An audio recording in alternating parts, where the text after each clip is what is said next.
వెంకటేశం ననాదో ననాద సదా వెంకటేశం స్మరామి స్మరామి హరే వెంకటేశం ప్రసీద ప్రసీద ప్రియం వెంకటేశం ప్రయచ్చ ప్రయచ్చ. ఎస్ ఫ్రెండ్స్, మనం ఇప్పుడు తిరుమల అంటే వెంకటేశ్వర స్వామి దర్శనానికి మనం బయలుదేరుతున్నాం హైదరాబాద్ నుంచి. ఇప్పుడు తెల్లవారుజామున సుమారుగా 5 అవుతోంది.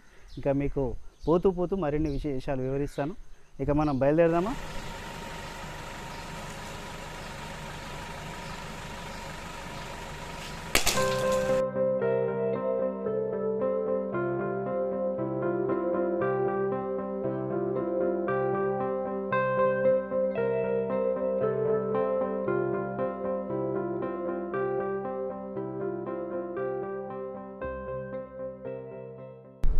సరే, మేము ఇంకా కొంచెం ముందు బయలుదేరాలనుకున్నా కానీ అనివార్య కారణాల వల్ల మనకు 6 గంటల సమయానికి బయలుదేరాల్సి వచ్చింది. అయితే మేము ఎప్పుడో ఇదివరకు కోవిడ్ కంటే ముందు ఉన్న పరిస్థితులప్పుడు ఆ టైంలో మేము వెళ్ళడం జరిగింది. అప్పటికి ఇప్పటికి చాలా మార్పులు జరిగినట్టు తెలుస్తుంది. ఇప్పుడు మరి క్యూ లైన్లు అంటే రద్దీ పెరగడం వల్ల క్యూ లైన్లలో కూడా జనం కిటకిటలాడుతున్నారని కూడా తెలుస్తుంది. సరే, మనసులో ఏమూలో కొంచెం భయం ఉన్నప్పటికీ కూడా వెంకటేశ్వర స్వామి మాకు చాలా అనుకూలంగా వ్యవహరించి మాకు మంచి దర్శనం ఇస్తాడని నమ్మకంతో మేము బయలుదేరినాం.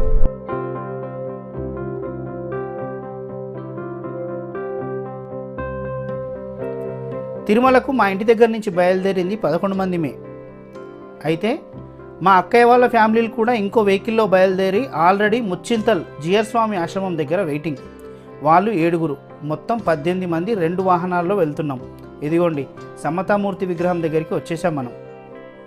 సో రామానుజ జియర్ స్వామి అతిపెద్ద విగ్రహం ఇక్కడే ఉంటుంది.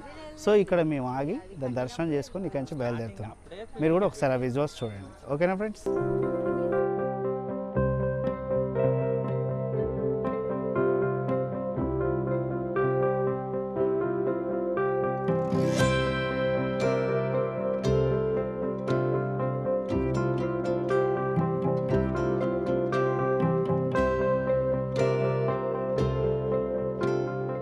ఇగో కనిపిస్తుంది చూడండి, ఇది కృష్ణానది. బీచ్పల్లి దగ్గర ఉన్నాం మనం. ఇక్కడ 2016లో కృష్ణా పుష్కరాలకు ఇలాగే మా కుటుంబం అంతా కలిసి వచ్చాం. కానీ చాలామంది, వేల సంఖ్యలో జనం. ఈ బ్రిడ్జి ఎక్కకుండా కిందికి వెళ్తే ఆ స్నానాల ఘాట్లు ఉంటాయి. ఇలా నదిని చూడగానే మనసులో ఏదో తెలియని ప్రశాంతత. మీకు కూడా అలాగే అనిపిస్తుందని అనుకుంటున్నాను. కామెంట్లో పెట్టండి. కృష్ణానది దాటగానే ఒక దగ్గర మాతో తెచ్చుకున్న బ్రేక్ఫాస్ట్ను స్పీడ్గా ఖాళీ చేసి వెంటనే బయలుదేరాం. మొత్తానికి సాయంత్రం 6 గంటల వరకల్లా తిరుపతిలోని అలిపిరి దగ్గరికి చేరుకోవాలనేది మా ప్లాన్. కర్నూలు దాటిన తర్వాత నంద్యాల బైపాస్ ఎక్కాం. ఇక్కడే మాకు సమస్య ఎదురైంది. మా బండి నడి రోడ్డుపై సడన్గా ఆగిపోయింది. కనుచూపు మేరలో చాపిరేవుల టోల్ గేట్ కనిపిస్తోంది. కొద్దిసేపు బండి స్టార్ట్ చేయడానికి ప్రయత్నించాం, లాభం లేకపోయింది. దాంతో బండిని తోసుకుంటూ టోల్ ప్లాజా ఎంట్రన్స్ దాకా వెళ్ళాం. మా అక్కయ్య వాళ్ళ వెహికల్ ఎప్పుడో ముందుకు వెళ్ళిపోయింది. మా బ్యాడ్ టైం అక్కడే స్టార్ట్ అయింది. చాలాసేపు బండి స్టార్ట్ చేయడానికి ట్రై చేశాం, కాలేదు. రోడ్డుపై వెళ్తున్న 2 మహానుభావులు మాకు హెల్ప్ చేసేందుకు ఒక 2 గంటల సేపు మాతోటే ఉన్నారు. ముందు బ్యాటరీని చెక్ చేస్తే మొత్తం డ్రై అయిపోయి కనిపించింది. దాంతో అతనికి తెలిసిన బ్యాటరీ మెకానిక్ను రప్పించారు. ఇంతలోనే మా Suresh national highway authority road అసిస్టెంట్స్కు కాల్ చేశాడు. నిజంగా ఈ సర్వీస్ గురించి మాత్రం హైవేపై వెళ్ళే అందరూ తెలుసుకోవాల్సిందే. అది 1033 కదా, 1033 నెంబర్కు కాల్ చేస్తే వెంటనే వాళ్ళ రెస్పాన్స్ చూడండి. ఇప్పుడు నా వెనక కనిపిస్తుంది వెహికల్. వాళ్ళు అంటే ఒక కంప్లైంట్ ఇచ్చిన ఒక హాఫ్ అన్ అవర్లోనే సుమారు ఒక 27-25 కిలోమీటర్ల దూరం నుంచి మనకు సర్వీస్, అంటే వీళ్ళకి ఇబ్బంది జరిగింది నేషనల్ హైవే మీద అని చెప్పి వాళ్ళ అసిస్టెన్స్ కోసం వచ్చారు. చాలా గొప్ప విషయం ఇది. ఇప్పుడు మనకు కనిపిస్తుంది కదా, మొత్తం అవి మార్కింగ్ అవన్నీ చేసి, అంటే ఎక్కడైనా వెనక నుంచి వెహికల్ వచ్చినా కానీ ఇక్కడ రిపేర్ నడుస్తుంది అని తెలవడం కోసం వాళ్ళు చేయడము. వెంటనే అంటే వాళ్ళ దగ్గర దీనికి కావాల్సిన అంటే మినిమం అంటే దీని చిన్న బ్యాటరీ డౌన్ కావడం అట్లాంటివి ఏమైనా ఉంటే దానికి సంబంధించిన సరంజామా కూడా వాళ్ళ దగ్గర ఉంటుంది. వాళ్ళు తీసుకొచ్చి వాళ్ళు అంటే ఇక మినిమం అసిస్టెన్స్ ఇస్తారు. అవసరమైతే బండిని తరలించడానికి కూడా వాళ్ళు హెల్ప్ చేస్తారు. దానికి అవసరమైన సలహాలు సూచనలు కూడా ఇస్తారు. సో ఎప్పుడైనా మీరు ఫ్యామిలీతోనో ఏదైనా ట్రిప్లో ఉన్నప్పుడు, నేషనల్ హైవే మీద ఉన్నప్పుడు ఇట్లాంటి ప్రాబ్లమ్స్ వస్తే మాత్రం మీరు ఈ సేవలు వినియోగించుకోవచ్చు. 1033. లేదు మీకు ఆ నెంబర్ గుర్తు లేకపోతే మాత్రం టోల్ గేట్ ఎక్కడైతే ఉంటుందో టోల్ గేట్ దగ్గర వెళ్ళి టోల్ గేట్ సిబ్బందిని అడిగినా సరే వాళ్ళు స్వయంగా ఫోన్ చేసైనా మీకు హెల్ప్ చేయడానికి చాలా ఛాన్స్ ఉంటుంది. వీళ్ళని వెంటనే అలర్ట్ చేస్తారు. సో ఈ సర్వీస్ యూజ్ చేసుకోవచ్చు ఫ్రెండ్స్, మీరు ఇది గమనించుకోండి. మా బండి మాత్రం ఇంకా రిపేరింగ్ నడుస్తుంది. అది బహుశా బ్యాటరీ డెడ్ అయిందని మేము అనుకుంటున్నాం. చూడాలి, ఇప్పుడు నడుస్తుంది అనమాట. ఇక ఏమవుతుందో చూడాలి. ఎప్పుడు ఇది ఎంతవరకు టైం పడుతుందో, మరి ఆ వెంకటేశ్వర స్వామి మమ్మల్ని ఎప్పుడు కరుణిస్తాడో, తిరుపతికి ఎప్పుడు వెళ్ళగలుగుతాము. ఇక ఆ రిపేరింగ్ ముచ్చట అంతా ఒక రామాయణం. మొత్తానికి మేము అక్కడ సుమారు 6 గంటలు ఆగాల్సి వచ్చింది. వెహికల్లో ఆడవాళ్ళు, పిల్లలున్నారు. వారందరినీ దగ్గరలో ఉన్న హోటల్కు పంపించాల్సి వచ్చింది. మేము కూడా తిండి తిప్పలు లేకుండా అన్ని గంటలు వెయిట్ చేయాల్సి వచ్చింది. ఇక్కడి నుంచి ముందుకు వెళ్ళాలన్నా వెనక్కి వెళ్ళాలన్నా చాలా ఇబ్బంది. దాంతో వెంకటేశ్వర, ఏంటి ఈ సమస్య, మేము నీ కొండకు రావద్దా, ఇలా పరి విధాల పలు రకాల ఆలోచనలు చేశాం. కానీ సాయంత్రం 6 గంటల సమయంలో సడన్గా బండి స్టార్ట్ అయింది. నిజంగా మా సంతోషానికి హద్దులేదు. ఆ వెంకటేశ్వరునికి థ్యాంక్స్ చెప్పుకొని బయలుదేరాం. సాయంత్రానికే తిరుపతి అలిపిరి దగ్గరికి చేరుకొని రాత్రి 11 వరకల్లా మాలో కొంతమంది నడుచుకుంటూ కొండెక్కాలన్న మా ప్లాన్ రివర్స్ అయింది. ఆ దేవదేవుడి ప్లాన్ ముందు మేమెంత, ఆయన మీద భారం వేసి ముందుకు సాగాం. మళ్ళీ కడప బైపాస్ రోడ్లో రాత్రి డిన్నర్ కాని చేసి బయలుదేరాం. మేము తిరుపతి శివార్లలోకి వెళ్ళేసరికి తెల్లవారుజాము 1 గంట అయింది.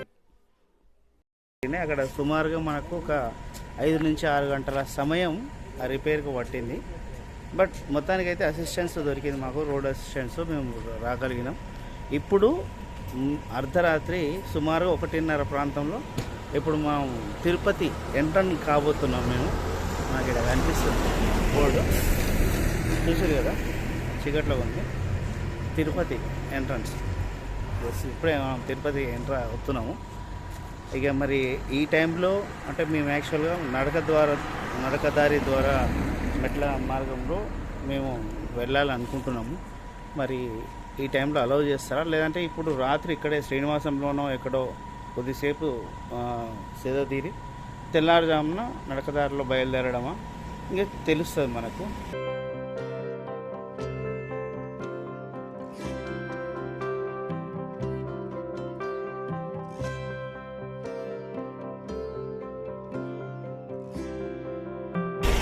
ఫ్రెండ్స్, ఇప్పుడు తెల్లవారుజాము అవుతుంది.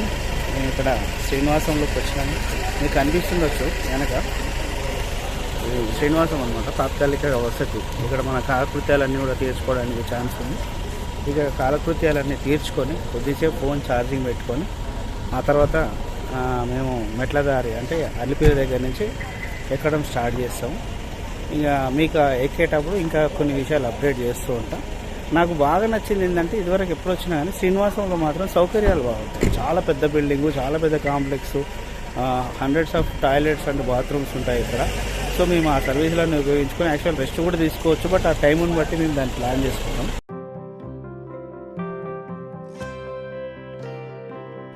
శ్రీనివాసం గెస్ట్ హౌస్ నుంచి అలిపిరి వెళ్తుంటే తిరుపతిలో నిర్మాణంలో ఉన్న ఈ ఫ్లైఓవర్ కనిపించింది. ఇదివరకు వచ్చినప్పుడు అప్పటికి కేవలం పిల్లర్ల వర్క్ మాత్రమే జరుగుతున్నది. మొత్తానికి ఈ సంవత్సరం ఫిబ్రవరిలోనే దీన్ని ప్రారంభించారు. అయితే ఇంకా కొంచెం వర్క్ పెండింగ్ ఉంది. దీని పేరు గరుడ వారధి. పేరుకు తగ్గట్లు పిల్లర్లకు వేసిన రంగు పెద్ద సైజులో స్వామి నామాలతో చాలా బాగా కనిపిస్తోంది. నిజంగా తిరుపతిలో ఇబ్బడి ముబ్బడిగా పెరిగిన ట్రాఫిక్కు ఇక బై బై చెప్పొచ్చు. గరుడ వాహనంపై విష్ణుమూర్తి వెళ్ళినట్లు హాయిగా ట్రాఫిక్లో చిక్కుకోకుండానే అలిపిరిని చేరుకోవచ్చు. మేమంటే తెల్లవారుజామున వచ్చాం కాబట్టి పెద్ద ట్రాఫిక్ కనిపించడం లేదు, కానీ మామూలు టైంలో అయితే చాలా టైం పడుతుందట మా డ్రైవర్ చెప్తున్నాడు. నెక్స్ట్ టైం తిరుపతి వచ్చినప్పుడు గరుడ వారధిపై నుంచి వెళ్ళే ప్రయత్నం చేద్దాం. అలిపిరి దగ్గరికి వెళ్ళేసరికి తెల్లవారుజామున 2:30 అయింది. కొండపైకి వాహనాలను, పాదచారులను రాత్రి 11 తర్వాత అనుమతించరట.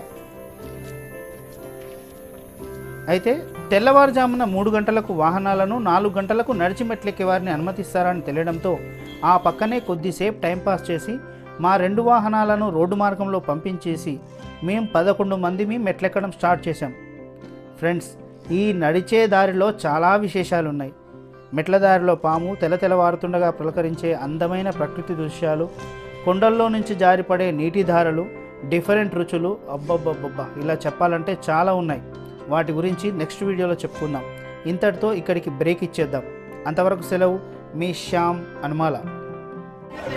గోవిందా గోవిందా గోవిందా.